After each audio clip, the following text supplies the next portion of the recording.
Un crochet, une jambe de bois et un bandeau sur l'œil, les clichés autour des pirates ne manquent pas. Qu'ils s'appellent Long John Silver, Capitaine Crochet ou Willy Le Borgne, tous ont comme point commun qu'ils ont influencé l'image que l'on peut se faire des pirates. Voici les idées reçues les plus courantes sur ces écumeurs des mers.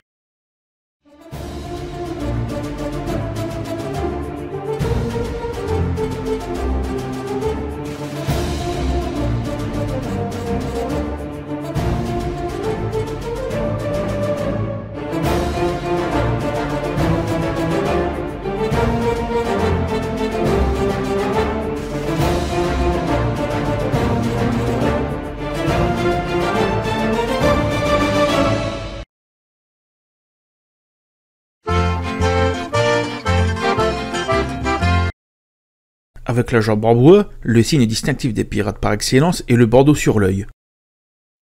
Symbole de la protection des combats que livraient les pirates, mais nous allons revenir sur ce point, le cache-œil est utilisé afin de couvrir un œil blessé ou manquant. Cependant, la liste des pirates ayant réellement perdu un œil au combat tiendrait sur les doigts de la main. Selon une rumeur, le cache-œil chez les pirates ne servait pas à dissimuler une blessure, mais plus souvent à se préparer au combat de nuit.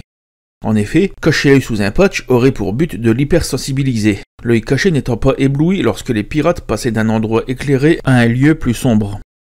Cependant, l'œil humain s'habitue très rapidement à la vision de nuit, et ce fait n'est historiquement pas prouvé. Au cours de l'émission Mythbuster, visant à démontrer la véracité ou non de certaines rumeurs ou idées reçues, il a été prouvé que ce mythe était plausible mais sans aucune source historique. Enfin, et pour démystifier notre légende, les pirates avaient rarement, voire jamais, de jambes de bois ou de crochets à la main, les amputations étant souvent synonymes de mort, les conditions d'hygiène entraînant souvent une gangrène puis la mort.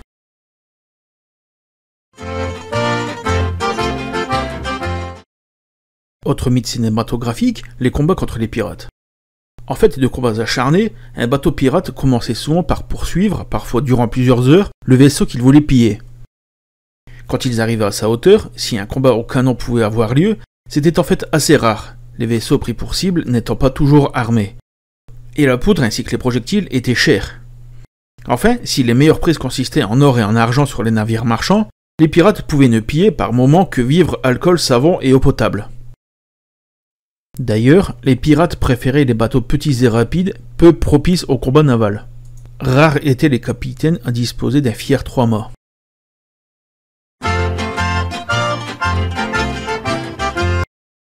Contrairement aux idées reçues, il existait une vraie hiérarchie à bord d'un navire pirate, et le capitaine n'en était pas le chef absolu. Si le capitaine prenait les grandes décisions, il était secondé par le maître d'équipage, ou bosco, qui faisait le relais entre les hommes et le capitaine. Il y avait le pilote, ou navigateur, l'un des hommes les plus importants à bord. Il détenait les cartes marines, savait s'orienter en mer et tracer une route marine. Si un capitaine faisait preuve de lâcheté ou au contraire d'une trop grande cruauté, alors son équipage se mutinait, comme ce fut le cas pour Charles Van ou Edlow.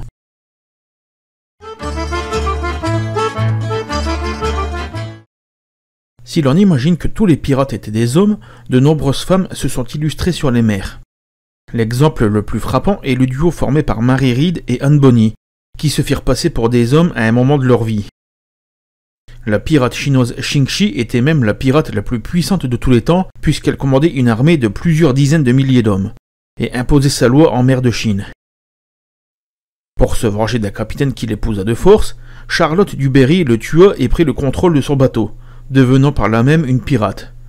En réalité, nombreuses furent les femmes pirates dont l'histoire a retenu le nom.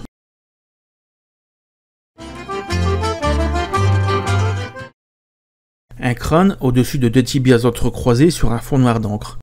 Le pavillon noir, ou Jolly Rogers, est le pavillon des pirates reconnaissable entre tous. Cependant, il ne s'agit ici pas totalement d'une légende, car l'utilisation du Jolly Rogers est attestée pour la première fois vers 1700. Si l'on retrouve sur tous les pavillons la thématique de la mort et des crânes, il existe des différences entre les pavillons des plus célèbres pirates. Le Jolly Rogers était le plus souvent noir, rarement blanc et parfois rouge. Dans ce dernier cas, cela indiquait que le combat serait sans merci. Ici, une galerie de pavillons des plus célèbres pirates.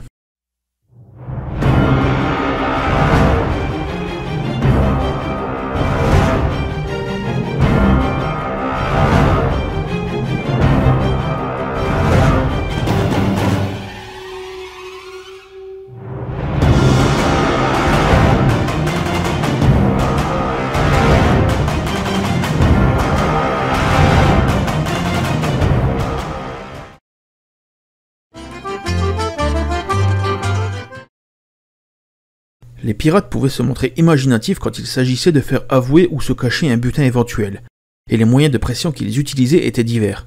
Fouet, écorchement, chat à 9 queues, coupures multiples avec des tessons de bouteilles, ou autres réjouissances du genre. Le supplice de la planche consistait à forcer un prisonnier à marcher le long d'une planche suspendue au-dessus de l'eau, les yeux fermés, jusqu'à sa chute inéluctable dans les eaux.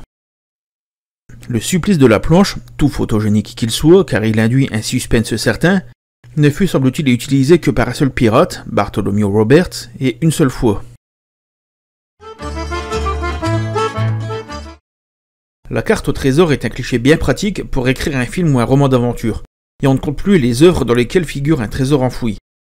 Que ce soit dans l'île au trésor de Robert Louis Stevenson ou dans les Goonies, film culte des années 80, ou encore dans un nombre incalculable d'œuvres diverses, c'est un élément incontournable des films d'aventure.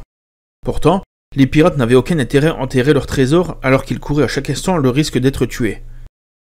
Quand un pirate était en possession d'un butin, il le dépensait le plus souvent en alcool, en vivres ou en bamboche. Seuls 2 pirates auraient effectivement enterré un ou plusieurs trésors. Olivier Levasseur et Barbe Noire. Barbe Noire aurait prononcé cette phrase, légendaire sans doute. « Seul le diable et moi savons où est mon trésor. Et le diable aura tout. »